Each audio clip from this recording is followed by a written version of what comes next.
Bismillahirrahmanirrahim. Assalamualaikum warahmatullahi wabarakatuh. Alhamdulillahirrabbilalamin. Wabihi nasta'in ala umuri dunya waddin. Asyhadu an la ilaha illallah wahdahu la syarikalah. Wa asyhadu anna muhammadan abduhu wa rasuluh la nabiyya ba'da. Qala Allah ta'ala fil Qur'anil Karim, a'udzu billahi minasyaitonir rajim. Fa iza qudiyatis sholatu fantasiru fil ardi wabtaghu min fadlillah wazkurullaha katsiran la'allakum tuflihun. Wa qala ya ayyuhalladzina amanu la ta'kulu amwalakum bainakum bil batil illa an takuna tijaratan antara minkum. Wa qala ya ayyuhalladzina amanu hal adulukum ala tijaratin tunjikum min ajabin alim. Shadaqallahul azim. Pemirsa Feby TV yang dirahmati Allah, puji syukur kita panjatkan kehadirat Allah Subhanahu wa taala hingga di akhir Ramadan ini kita banyak diberikan kenikmatan Allah Subhanahu wa taala, dan di minggu terakhir Ramadan ini semoga kita selalu tetap diberikan kesehatan, kenikmatan iman dan kemudahan sehingga kita dapat menyelesaikan ibadah saum kita di bulan Ramadan tahun ini, dan semoga kita juga dapat bertemu lagi di Ramadan tahun depan. Salawat dan salam kita curahkan juga kepada baginda Nabi besar Muhammad SAW, karena pada dirinya ada tauladan. Laqad kana lakum rasulillahi uswatun hasanah. Sungguhnya pada dalam diri Nabi itu, pada diri Rasul itu ada tauladan yang harus kita ikuti. Jadi semoga dalam aktivitas kita sehari-hari kita dapat mengikuti jejak-jejaknya, mengikuti sunnah-sunnahnya, sehingga kita dapat mendapatkan zulumatin ilan nur, ya, yang telah membawa Rasul sudah membawa agama Islam ini dari negeri yang zulumati ilan nur. Pemirsa Feby TV yang dirahmati Allah, ekonomi adalah salah satu tolak ukur kesejahteraan suatu wilayah, menjadi tolak ukur kesejahteraan suatu negara. Semakin banyak pebisnis, semakin banyak entrepreneur suatu negara, maka akan menunjukkan semakin baiknya kesejahteraan suatu negara. Berdasarkan penelitian David McLenner dari Harvard University dalam bukunya Elsevier Society, nah dia mengatakan bahwa satu indikator kesejahteraan suatu negara itu berdasarkan standar minimal 2% dari jumlah penduduk suatu negaranya. Nah, artinya apa? Kalau kita bandingkan ke Indonesia, berarti Indonesia membutuhkan 5 juta seorang pebisnis, seorang entrepreneur dari 230 juta jumlah penduduk yang ada di Indonesia. Nah, kalau kita persenkan, kita masih 1,6%.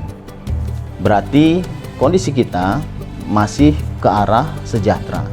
Kita masih jauh di bawah negara Singapura yang mencapai jumlah entrepreneur itu 6%. Amerika sudah mencapai 11%, Malaysia sudah mencapai 6%, Jepang dan Cina sudah mencapai 7%. Nah, ini menjadi PR kita semua bahwa perlunya ya jiwa-jiwa entrepreneur itu tumbuh dalam diri kita, terutama jiwa entrepreneur muslim. Pemirsa Feby yang dirahmati Allah Subhanahu wa taala, sebagaimana ayat yang disampaikan di atas, bahwa menjadi entrepreneur muslim itu harus menjalankan aktivitas entrepreneur. Entrepreneur itu apa? Ya, entrepreneur itu adalah kemampuan seseorang untuk mengelola keuangan, memanajemen bisnis, ya, dan bagaimana cara memasarkannya. Nah, jadi seorang entrepreneur muslim itu harus menjalankan sesuai dengan prinsip-prinsip Islam. Pemirsa Feby yang dirahmati Allah, kenapa menjadi entrepreneur itu menjadi penting? Ya, karena satu di antara fungsi dari entrepreneur itu adalah menjadi orang kaya. Ya, sebagaimana fungsi orang kaya ini adalah sebagai donatur, ya, sebagaimana pada sahabat Nabi, ya, Abu Bakar As-Siddiq, ya, istri Nabi Muhammad, Siti Khadijah, Abdurrahman bin Auf, yang kemarin kontemporer juga dari Mesir, Insinyur Soleh, ya, ini juga menjadi fenomenal, ya, dalam penentuan menjadi bisnis yang sukses. Nah, bahwa bisnis yang mereka laksanakan itu adalah melibatkan Allah dalam bisnisnya. Pemirsa FEBI TV yang dirahmati Allah, jadi seorang pebisnis itu ya sebagaimana dijelaskan tadi, bahwa dalam Islam bisnis itu adalah sesuatu yang dianjurkan. Sebagaimana dalam Al-Qur'an surat Al-Baqarah ayat 275, wallahu halal bai' wa haramu riba. Ya, bahwa dalam aktivitas bisnis, ya aktivitas tijarah itu adalah halal. Ya, wallahu halal bai' wa haramu riba. Nah, kemudian dalam hadis dikatakan tis'atu as'uri rizki fit tijarah, bahwa 9 dari 10 pintu rezeki itu ada dalam tijarah. Nah, kemudian dalam surah Jumat dikatakan sebagaimana saya jelaskan di awal, fa iza qudiyatis sholatu fantasiru fil ardi wabtaghu min fadlillah wa dzkurullaha katsira la'alakum tuflihun. Maka ini anjuran dalam Islam juga, apabila kamu telah selesai sholat, telah selesai menjalankan visi misi keduniaan, maka bertebarlah kamu di muka bumi untuk mencari fadilah Allah, mencari rizki Allah. Nah, untuk mencari rizki jangan lupa wazkurullaha katsira, banyak-banyaklah berzikir kepada Allah supaya kita falah, la'alakum tuflihun. Nah, kemudian berbicara masalah tijarah itu terbagi ada dua. Ada tijarah yang memang sifatnya tijarah yang substansial, dan ada tijarah yang sifatnya eksistensial. Nah, si tijarah sifatnya substansial inilah berbicara berbisnis dengan Allah. Sebagaimana ayat di awal saya sampaikan dalam surah As-Saff ayat 10, ya ayyuhalladzina amanu hal adlukum ala tijaratin.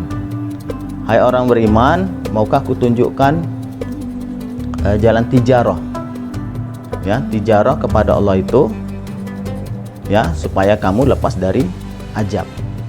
Nah, bagaimana ada beberapa tafsir mengatakan bahwa ini adalah satu ayat bagaimana kita bertransaksi kepada Allah, bertijarah kepada Allah di surah As-Saff ayat 10. Nah, dijawab di surat 11. Yu'minuna billah, maka bertijarah pada Allah itu yang pertama adalah yu'minuna billah wa rasul, beriman kepada Allah dan beriman kepada Rasul. Yang kedua, berjihad, wa tujahiduna fi sabilillah bi amwalikum wa anfusikum, berhijrah ya dengan berhijrah di jalan Allah ya dengan dirimu dan hartamu. Nah, itu adalah satu bentuk tijarah. Kata kunci tijarah pada hari ini adalah tijarah yang sifatnya substansial. Nah, kemudian bagaimana tijarah yang eksistensial? Jadi tijarah yang eksistensial ini adalah tijarah yang memang sifatnya bisnis. Ya, pasti ada laba dan rugi.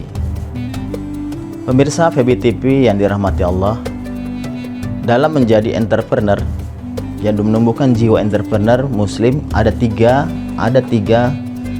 faktor. Yang pertama disebut namanya itqan, ihsan, dan ikhlas. Nah, itqan itu dari beberapa hadis ya, terutama hadis Tabrani mengatakan itqan itu berarti bersifat profesional, efektif, dan inovatif. Nah, berbicara inovatif, ada 4 tahap yang harus dikuasai oleh seorang entrepreneur. Yang pertama adalah bagaimana dalam jiwa entrepreneur itu memiliki committed to learning, ya berkomitmen dia agar tetap terus belajar. Jadi seorang entrepreneur itu jangan pernah berhenti untuk belajar, apalagi terjadi perubahan di era zaman. Nah, kemarin ada era industri 2.0, era industri 3.0, era industri 4.0, dan sekarang kita memasuki era industri 5.0. Nah, artinya seorang entrepreneur muslim itu harus commit to learning, tetap berkomitmen belajar.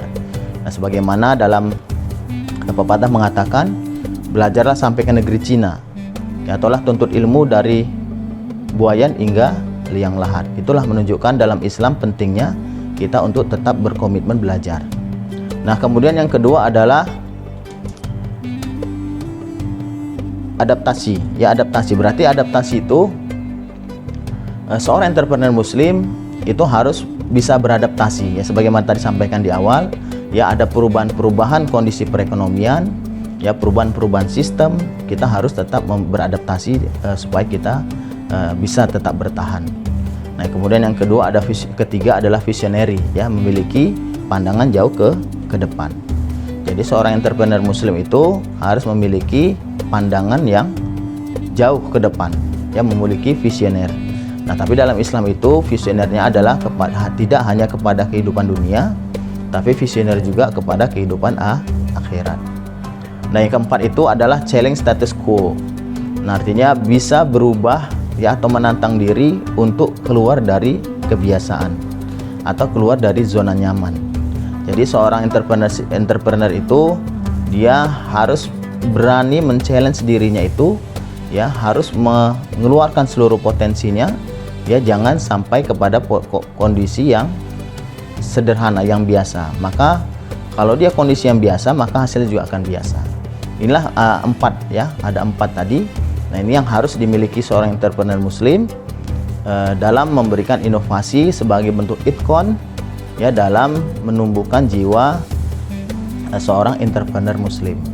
Nah, kemudian yang kedua adalah ihsan, ya, sebagaimana ihsan ini seorang entrepreneur muslim tadi adalah harus memiliki dan berorientasi bahwa aktivitas ini buatkan sebagai seorang entrepreneur harus berlandaskan kepada kebaikan, ya, ihsan.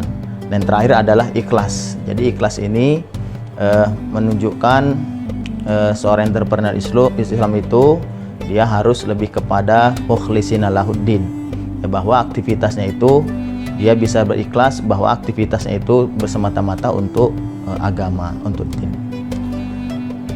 Pemirsa FEBTV rahimakumullah yang dirahmati Allah. Nah, jadi kesimpulan pada pesan Ramadan tahun ini pada kali ini bahwa untuk menumbuhkan, ya, jiwa entrepreneur muslim itu harus, ya, tetap memiliki jiwa yang saya sampaikan tadi adalah jiwa itqan. Ya, jiwa itqan itu adalah satu di antara bisa berinovasi, ya, dengan cara beradaptasi, ya, dengan berkomitmen untuk terus belajar, ya, kemudian challenge status quo, berani dia keluar dari zona nyaman dan memiliki visionary. Pemirsa FEBTV yang dirahmati Allah, kesimpulan yang dapat kita ambil dari kultum ini adalah bahwa Islam sangat menganjurkan kita untuk menjadi entrepreneur karena ia merupakan satu di antara sarana untuk mencari rezeki Allah, dan sebagai sebuah aktivitas usaha maka ia harus berdasarkan pada nilai-nilai syariah. Mari kita menjadi pebisnis sebagaimana yang dianjurkan dan diajarkan oleh Rasulullah, ya, berusaha mengikuti sunnah-sunnahnya yang dikerjakan Rasulullah dan sikap yang diterapkan Rasulullah dalam segala aktivitas, khususnya dalam bidang muamalah, agar kesejahteraan terjadi secara merata, meningkatkan kepercayaan orang lain, dan menjadi orang kaya yang bahagia. Menjadi orang kaya dengan cara yang benar dan memanfaatkan kekayaan secara tepat memang tidak mudah, apalagi di tengah-tengah kehidupan yang penuh dengan kompetisi yang tidak sehat. Sebagaimana dijelaskan banyak orang bahwa mereka banyak melakukan jurus-jurus yang tidak etis, ya, kemudian permasalahan kondisi kemiskinan yang menjerat, yang tidak henti-henti, yang mengubah banyak orang untuk bersikap dengan menghalalkan dengan segala cara. Menghadapi revolusi industri 5.0, maka seorang entrepreneur syariah haruslah menyiapkan, ya, segala sesuatunya, ya, terutama dalam itqan tadi, yang menjadi orang yang profesional. Nah, tapi untuk menjadi profesional harus memiliki ilmu. Nah, maka FEBI UIN Sumatera Utara adalah satu di antara sarana yang siap, yang menjadikan entrepreneur muda untuk bisa memberikan sumbangan pada negara untuk mensejahterakan Indonesia. Amin ya rabbal alamin. Terima kasih. Mungkin ini kesimpulan bisa saya sampaikan pada kesempatan pesan Ramadan pada kali ini. Atas perhatiannya saya ucapkan terima kasih. Yang benar dari Allah Subhanahu wa taala, yang salah itu dari saya sendiri. Billahi taufiq wal hidayah. Assalamualaikum warahmatullahi wabarakatuh.